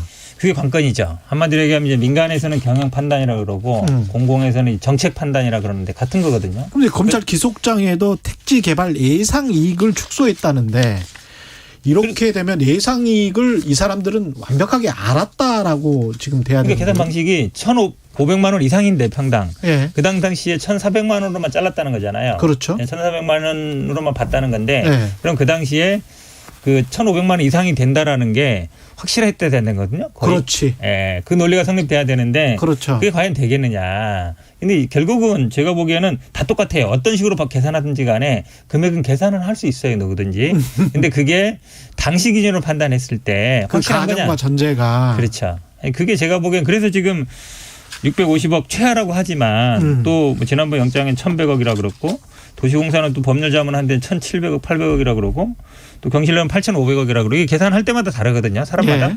그래서 제 생각에는 이 배임 자체가 좀 어렵지 않냐. 개인적으로는 좀 그렇게 보고 있습니다. 어떻게 보세요, 최다미 변호사님은? 일단 이 금액을 특정하는 부분에 있어서 제가 이 공소장을 정확히 보지는 못했습니다만 여기 이 요약돼 놓은 것을 보면 이 평당 1,500만 원 이상인데 1,400으로 축소했다. 이 얘기는 물론 예상 이익이니까 그 당시 예상 이익을 확정할 수는 없죠. 근데 예를 들면은 그렇죠. 네. 보고서 같은데 처음 받았을 때 네. 지금 현재 이러이러한 사정으로 1,500이다라는 보고서가 있는데 네. 그 보고서를 토대로 그럼 일반적으로는 1,500으로 이제 예상을 해야 되는데 그럼에도 불구하고 1,400으로 예상했다. 이러면은 배임의 고의가 있는 거잖아요. 그 보고서는 있습니까? 그러니까 제가 예상했을 때, 예상했을 때, 예를 들면은 그런 자료들이 있다라고 한다면 예상 이익을 근거로 했을 때에도 배임의 고의가 있을 수 있다. 왜냐하면 이제 현 변호사님 말씀으로는 어떻게 우리가 예상해서 그걸 배임을 할 수 있겠느냐라고 근데 했는데. 저는 그 보고서를 두세 개를 봤거든요. 네네. 15년 보고서도 있고 17년 보고서도 있고 그런데 다 달라요. 그 개발 예상 이익이 다 달라요. 17년도에 이미 사업을 시작하고 난 다음에도 지금의 이익을 추적을 못 하거든요. 네, 근데 이제 예를 들면은 이제 성남도시개발공사에서 배임의 고의가 있다라고 이제 주장하는 근거들이 있는데요. 네. 그 중에 하나가 이제 이재명 현재 후보가 그 당시엔 성남시장이었을 때 재판을 받았습니다. 근데 재판을 받을 때 재판정에서 이제 본인이 여기에 대한 그 성남시에 많은 혜택을 줬다라고 하면서 그 당시에 전쟁이 나지 않으면 이것은 수익이 날 수밖에 없는 구조였다라는 진술들이 있어요. 근데 이제 물론 여기에서 이제 현 변호사님 말씀하신 것처럼 그게 얼마의 수익이다라고 특정할 수는 없겠죠. 근데 수익이 날 구조였다라고 하고 대부분의 보고서들이 수익이 나는데 예상하는 기준치들이 있을 거 아니에요. 근데 그거보다 낮게 책정을 했다라고 한다면 배임의 고의를 추정할 수 있는 가능성이 높겠죠. 그러니까 그런 산정할 수 있는 방법도 있다라는 현 변호사님은 예상을 아예 못한다라고 하셨는데 그럴 수도 있다라는 이제 의견입니다. 그렇군요. 반박을 하면요, 그거는 예측치고 예상치는 사업 다 달라요. 지금 말씀처럼 2010년 것도 있습니다. 그때는 2010년 것은 그때는 뭐 기껏해야 뭐 3천억 이 정도 전체로 봤었고요. 15년 거 다르고 15년에는 사업자들이 또 세 군데가 들어왔기 때문에 그때 다 예상한 게 다르죠. 그렇죠. 이거 왜냐하면 예측치기 때문에 현금 플로우를 어떻게 잡는지 비용을 어떻게 잡는지 다 다른 거예요. 그다음에 또 문제가 뭐냐면요. 결국은 이분들은 이게 뇌물하고 자꾸 연결시키는 게 뭐냐면 다른 목적이 있다. 니들이 돈 받아 먹으려고 이거 짠 거 아니냐. 이게 있는데 다른 예를 들어 이재명 시장이라든지 이런 분들은 그럼 어떤 목적이 있느냐. 정치적인 목적을 배임으로 볼 수 있느냐. 문제가 있고 또 제일 큰 문제는 뭐냐면 이 황문상 사장 전 사장 때문에 자꾸 헷갈리는데 이분이 사실 공모지침에 사인하고 공고를 한 거예요. 그렇죠? 그럼 만약에 배임이 된다 그러면 황문상 사장도 공범이 되는 게 맞아요. 황문사 사장은 그냥 모르고 사인했다는 거잖아요. 예. 그건 잘 말이 안 돼. 그러면 이분 얘기는 자기는 원래 50% 수익인 줄 알았는데 나중에 공모 간 거 보니까 고정이익으로 받겠다라는 얘기잖아요. 예. 한마디로 얘기하면 모르고 사인했다는 얘기잖아요. 그냥 자기도 속았다. 예. 근데 그것도 좀 이상하죠. 왜냐하면 공모 지침이라는 걸 그냥 사장 몰래 할 수 있는 게 아니잖아요. 예. 그러면 결국은 공모 지침은 황 사장이 사인해서 나갔고 질의응답도 했는데 나중에 주주협약할 때 그게 뭐 변경됐다든지 뭐 이래야 어찌 보면 성립되는 건데 제가 보기에는 이게 여러 가지로 좀 이상해요. 최단비 변호사님 관련해서 더 덧붙일 말씀 있으세요? 일단 그래서 여기 질문 중에 하나가 이제 그럼 검찰이 꽤 수사를 오래 했는데 한 달 정도 흘렀잖아요. 예. 그런데 지금 이렇게 한 번 영장이 김만배 씨한테 기각이 됐다가 새로 이제 영장을 또 신청을 하는 것이고 그럼 그 사이에 많은 검찰들의 보강 증거들이 있었을 거예요. 뭐 어제 알려진 바로는 뭐 관련자 진술이라든지 수표 추적을 해봤더니 돈이 뭐 유동규 씨를 거쳐서 남욱 정민용에게 전달된 수표들이 있다. 이제 이러한 것들이 새로 발견됐다라고 하고 있고요. 예. 또 뭐 새로 발견된 것들이 뭐 진술이라든지 아니면 새로운 뇌물의 금액들도 새로 검찰이 특정을 했다 이렇게 나오기 때문에 이제 남은 거는 물론 영장을 발부받고 수사를 좀 더 해야겠지만 과연 이 돈이 어디까지 흘러갔는지 그렇기 때문에 뇌물 얘기가 계속 나오는 것이고 그리고 말씀하신 것처럼 그 당시에 대표였던 뭐 정 씨라든지 아니면은 그 사실 실질적으로 시장이 결제 권한을 가졌다라는 또 주장들도 있기 때문에 과연 마지막으로 이것을 결제했던 사람들이 어디까지 갔는 것인가 뭐 이런 것들도 검찰이 추후에 수사할 예정이로 있다 이렇게 보입니다. 예. 조금 추가하면요. 저는 아마 이게 뇌물 사건이 깨지면 배임도 깨질 수 있다고 봐요. 아까 말씀처럼 배임을 거는 목적이 손해 얼마 이익 얼마로는 이건 계산마다 다르기 때문에 안 되고 개인의 어떤 목적을 위해서 돈을 받을 목적을 위해서 이걸 했다. 이제 그거는 말이 되잖아요. 그렇죠. 그럼 이게 이제 뇌물이 돼야 되는데 이 뇌물이 처음에는 뭐 영장 청구할 때는 뭐 4억 수표 1억 현금 이랬다가 지난번에는 다시 기소할 때는 뭐 5억 현금이라 이랬다가 요번에 다시 이제 4억 수표 1억 현금으로 됐는데 이제 김만배 씨가 유동규 본부장한테 뇌물을 줬다는 거 아니에요? 그거를. 근데 그거 이제 결국은 남욱이나 정영한테 흘러갔다는 얘기인데 그러니까 물론 이제 뇌물로 받은 돈도 자기 갚는 데 쓸 수는 있어요. 근데 보통 그렇게 하진 않거든요. 그리고 뇌물을 뭐 수표로 주는 경우도 많지 않고 그러면 최종 돈의 종착지는 남욱이나 정영학인데 일단 남욱이나 정영학이라 한 것도 이상하고 왜냐하면 한 사람을 딱 찍어야지 남욱이나 정영한테 갔다는 것도 이상하잖아요. 근데 이게 왜 그러냐면 남욱 사무실에서 뭐 발견됐다는 얘기가 있다 보니까 그렇게 된 것 같은데 그럼 뇌물로 받은 돈을 내가 빌린 돈을 갚은 데 썼다. 그 얘기잖아요. 그거 얘기하면 그냥 빌려서 갚은 돈을 썼다고 얘기해도 되는 것이고 아니면 원래 이쪽으로 줄 건데 내가 건너갔다 얘기도 주는 거고 뇌물로 받아서 그거를 개인 빚을 갚는 데 썼다는 얘기가 제가 보기에는 오히려 변호인 입장 같기도 하고 좀 이상해요. 이게 좀 논리적으로 성립이 좀 안 되는 것 같기도 해요. 쉽지 않네요. 고발사주 의혹과 관련해서는 손준성 검사 곧 뭐 소환조사 받을 것 같은데요. 오늘 내일. 어떻게 보십니까? 수사 동력이 다시 확보가 될까요? 글쎄요. 아니요. 저는 그렇게 생각 안 하는데 이제 물론 이제 공수처가 모든 증거를 언론에 보도하지는 않겠죠. 근데 현재 가장 중요한 게 손준성 검사가 과연 이 고발장을 작성했는가 본인이 아니면 다른 사람을 시켜서 작성했는가인데 그게 검사인가? 그렇죠. 그리고 이제 손준성 보냄이라고 하는 그것이 이제 위조되지 않았다는 게 지금 공수처가 갖고 있는 가장 강력한 증거거든요. 근데 여기에 대해서는 또 손준성 검사 측에서는 내가 그걸 작성해서 보낸 게 아니라 반환한 것인데 그것이 전달된 것이다 이렇게 주장을 하고 있어요. 네네. 그렇기 때문에 여기에 대해서 아직까지 공수처가 정확하게 누가 고발장을 작성했는지 아니면 지시를 당한 사람이 있는지도 특정하지 못한 상태거든요. 그래서 이런 부분들이 없는 상태에서 지금 영장도 기각이 됐고 2번이나 그런데 오늘 만약에 소환 조사를 했는데 특별한 증거를 들이밀면서 조사를 하지 못한다면 저는 공수처가 이번 수사에서 상당히 그동안의 동력을 잃는 것뿐만이 아니라 공수처가 되게 굉장히 열의를 가지고 했단 말이죠. 그렇죠. 근데 이러한 조사에서 제대로 된 결과를 내비치지 못했다면 저는 공수처가 설립된 것에 대한 것들도 근원적인 이런 공격을 받을 수 있는 사건이 될 것이다. 이렇게 게다가 봅니다. 사실은 미래통합당 그 선대위 부위원장을 맡은 사람이 내부 고발을 한 사안이기 때문에 이런 사건도 제대로 수사를 못하면 포렌식까지 했다라고 오늘 주 보도에서 나왔거든요. 이게 근데 쉽지 않은 사건이 말씀처럼 사실은 그 고발장이 나와야 돼요. 원본이. 어디서 작성됐는지 어느 컴퓨터에서 작성되는지. 그걸 찾아야만이 작성자를 찾을 수 있어요. 안 그러면 다 빠져나갈 여지가 있죠. 이처럼 나는 그냥 전달만 받았다. 나는 그냥 전달만 한 거다. 이럴 수 있거든요. 그러니까 이게 검찰에서 작성됐다라는 근거. 결국은 어느 컴퓨터에든 그 작성 원본이 있어야 되는데 근거 서류나. 근데 그게 제가 보기엔 못 찾았을 수도 있어요. 그 결정적 증거가 없다 지금. 있는지 모르겠다. 제가 보기엔 아직까지 보도된 걸로 보면 잘 안 보이는 것 같아요.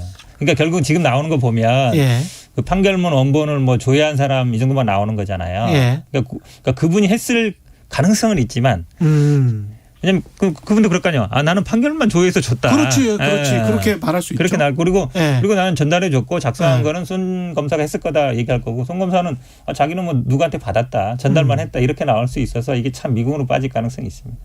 근데 다른 사건들 뭐 대검찰청이 생산한 윤석열 그 전 검찰총장 장모 최모 씨 사건 대응 변호 문건 그러니까 대검찰청이 사건 대응 문건을 대검찰청 내에서 지금 작성을 했다는 거죠. 근데 이게 장모 최모 씨에게 흘러갔다면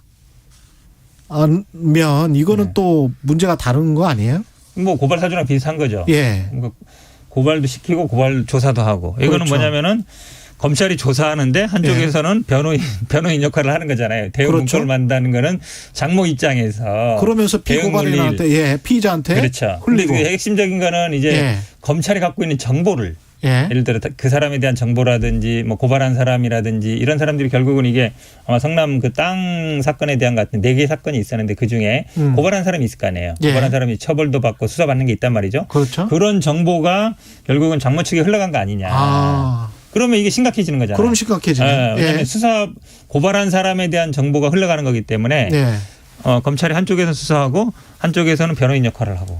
검찰이 완전히 공정성을 잃어버리게 된 거죠. 그렇게 되면. 고발 사주랑 그 구도는 비슷해요. 왜냐하면 고발도 시키고 조사도 하는 거. 이거랑 비슷한 거라서. 이것도 지금 공수처가 들여다보고 있는 거죠? 들여다보고 있고 TF팀까지 꾸렸다 뭐 이러한 보도도 있었는데 뭐 오보라는 얘기도 있고요. 근데 문제는 여기도 지금 이런 주장만 있지 변호인 측에서는 어떠한 문건도 검찰로부터 받은 바가 없다는 거예요. 그리고 지금 그 변호인 측에서는 이 도촌동 사건을 그 변호인이 굉장히 오랫동안 변론을 했어요. 그러니까 그 장기간 동안 변론하면서 뭐 사건 기록이나 증거나 법리나 굉장히 많이 축적되어 있는데 내가 검찰보다 훨씬 많이 한다. 받을 이유도 없다는 거예요. 그리고 지금 공수처는 이 얘기를 하고 있는데 여기에 관한 어떤 증거도 지금 현재 밝힌 바가 없습니다. 그러니까 이건 정말 문건이 넘어갔다고 보인다 이 정도라서 고발 사주보다도 더 초기 단계에 있다 이렇게 볼 수 있죠. 근데 아마 그 보도를 저도 뭐 보도 보고 하는 거니까 뭐 고위 검사가 그쪽 변호인이랑 뭐 전화했다는 얘기도 있고 그다음에 지금 말씀처럼 뭐 오래 했을 수도 있는데 그 결국 고발한 사람에 대한 수사 정보 그게 관건이거든요. 예를 들어서 그 사람이 뭐 어떤 처벌을 받고 이런 거는 나중에 알 수는 있지만 어떤 진술을 했다든지 아니면 그 사람이 어떤 내용을 얘기했다든지 이런 거는 사실은 수사한 사람 아니면 모르거든요.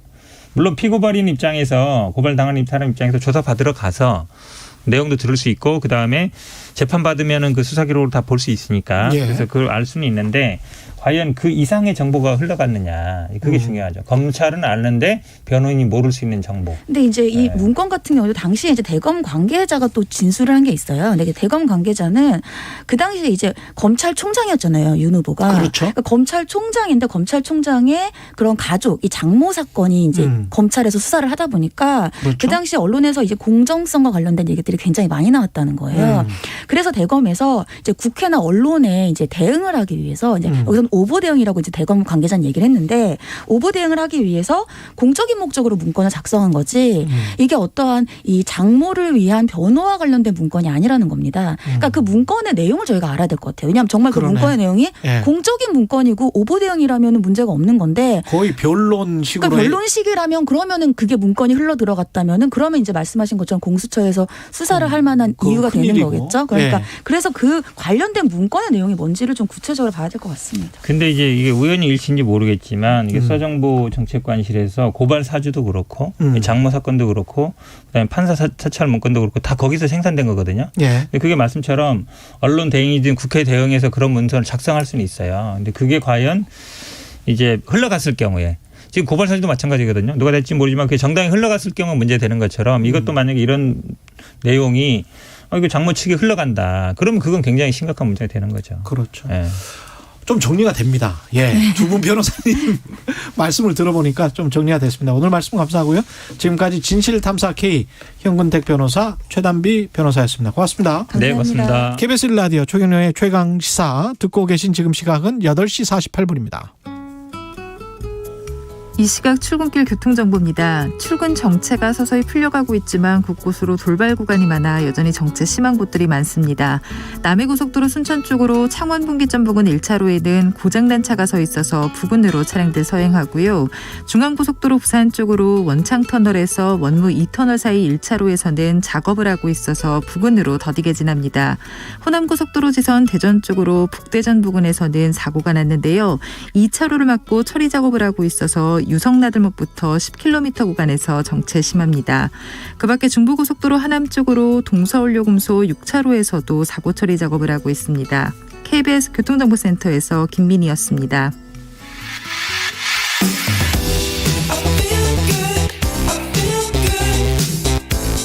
세상에 이익이 되는 방송 최경영의 최강시사. 네, 지난날 31일이죠. 일본에서 중요한 선거 열렸는데 자민당이 단독 과반에 성공하면서 기시다 총리도 국정 운영에 힘을 받게 됐다고 합니다. 일본 현지에 있는 박철현 작가 연결돼 있습니다. 안녕하세요, 작가님. 네, 안녕하세요. 예. 예상 외의 선전입니다. 그죠? 단독으로 과반 이상의 의석을 확보한 건. 네, 그렇습니다. 단독 과반수랄까 지금 이제 465석 중에 그 261석을 차지했는데, 예. 261석은 과반수라기보다는 일본식 용어로는 절대 안정 다수라 그러거든요. 와, 절대 안정 다수. 예. 절대 안정 다수가 뭐냐면, 이제 과반수가 되면 당연히 이제 일본은 의원 내각제 국가이기 때문에 총리 대신을 이제 중의원에서 지명을 할 수 있지 않습니까? 예. 그럼 이제 총리 대신을 뽑을 수 있다는 거고, 이제 절대 안정 다수는 뭐냐면은, 그, 일본에 17개 정도 상임위원회가 있습니다. 예. 그 상임위원회에 그, 위원장? 전부 다 이제 자기네들 위원장을 할 수 있는 거죠. 전부 다? 예. 일본은 이제 중의원 본회의에서는 법안에 대한 심의를 안 하거든요. 아. 상임위원회에서 법안이 올라오고 그 법안에 대한 심의를 한 다음에 중의원 본회의에서는 그걸 통과시키는 작업을 해요. 엄청나군요. 그러니까 거의 옛날에 민주당이 180석 얻은 것보다 훨씬 더 대단한. 한국에서? 절대안정 다수라고. 한국에서. 이게 헌법까지 개정할 수 있습니까? 지금 이제 헌법 개정은. 이제 지금 이제 공명당하고 연립 정권이기 때문에. 공명당이 이번에 32석. 32석? 예. 네, 32석 얻었기 때문에 합치면은 이제 297석이 되는 거, 296석이 되네요. 예. 그러니까 이것만으로 보면은 이제 개헌선이 3분의 2니까 310석이거든요. 예. 310석이기 때문에 안 되는데 문제는 이번 선거에서 가장 이제 선전을 했다고는 승리를 거둔 데가 일본 유신의 모임이라는 일본 유신회라고 한국에서 발음하는데. 유신. 예. 메이지 유신할 때 유신인데. 완전히 구구파의 냄새가 확 나네요, 유신. 그 정책은 좀 진보적인 것도 몇 개 있는데. 사상적인 그런 모습을 보면은 그 개헌에 무조건 찬성하는 정당이기 때문에. 원래 이제 오사카 도오루라는 그 한국에서도 유명한 일본 내에 좀 극우주의자가 있는데. 그분이 만들었던 정당이 이제 전신이고, 근데 그분은 이제 좀 약간 뭐라 그래야 되나, 당이랑 안 맞는다 그래가지고, 너무 좀 극우적이라 그래가지고, 그분은 이제 은퇴를 했거든요. 정계 은퇴를 했는데, 지금은 좀 정책 같은 경우는 진보적인 것도 좀 있긴 있어요. 그런데 이제 사상적인 측면에서 본다면은, 거의 자민당과 비슷하기 때문에, 그 정당이 이번에 41석을 얻었어요. 와. 원래는 11석 정도밖에 없었는데. 아주 군소 정당이었는데 이번에 41석, 그러니까 41을 얻었기 때문에 합하면은 334석이 되지 않습니까? 개헌선 넘어가네요, 그러면. 개헌을 훨씬 넘죠. 개헌이 310석인데 중간에 반대표나 그런 게 나온다 하더라도 넘어가니까 아마 이번 회기 벌써 개헌되는 거 아니냐라는 이야기가 일본 내에서 많이 나오고 있는데. 그러면 전쟁할 수 있는 국가 일본이 될 수도 있겠습니다. 그 자민당식으로 개헌이 되면은 거의 뭐 그쪽으로 갈 확률이 높죠. 전쟁이라기보다는 이제 구조가 폐지되겠죠. 당장 그렇게 할 어떤 그 뭐랄까요 요인이 있나요? 일본 자민당 정권에? 근데 지금 중국과의 관계가 계속 대만 쪽 이쪽에서 문제가 있어서 센카쿠 열도라는 문제도 있고. 예. 그 북한도 이제 미사일 쏘고 있고 그러니까 그런 분위기를 역시 만들어 가려고 마음만 먹어버리면은 그렇게 될 수는 있는데. 근데 기시다 그 총리가 이번에도 이제 101대 총리 대신으로 보면 또 지명이 되겠죠. 예. 근데 기시다 총리가 그렇게 뭐 그거를 좀 제어해주지 않을까라는 이야기도 있고. 근데 이제 기반은 이제 조건은 마련된 셈이죠 지금. 약간 좀 불안하네요. 그렇게 뭐 극우적인 인물이라고 뭐 그렇게 헌법 개정에 엄청나게 찬성을 하고 뭐 그런 극우적인 색채의 헌법을 헌법을 개헌을 하자 뭐 이런 식의 그런 사람은 아닐 것 같기는 한데요. 예. 모르겠네요 그 부분은. 예. 경제적인 부분이랄지 이런 것도 중요한 그 요인이 될 것 같은데요. 지금 일본 코로나랄지 경제랄지 어떻습니까? 지금 일본은 거의 뭐 위드 코로나 뭐 이렇게 돼가지고요. 예.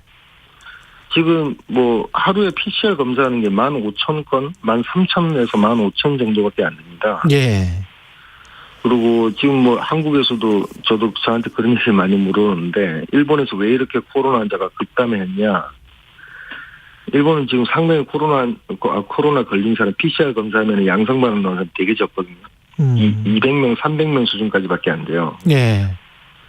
그래서 그게 왜 그러냐 자꾸 물어보는데 제가 볼 때는 아마 유료로 한 것도 있고 지금 PCR 검사가 유료거든요. 예. 그래서 비싸서 안 받는구나.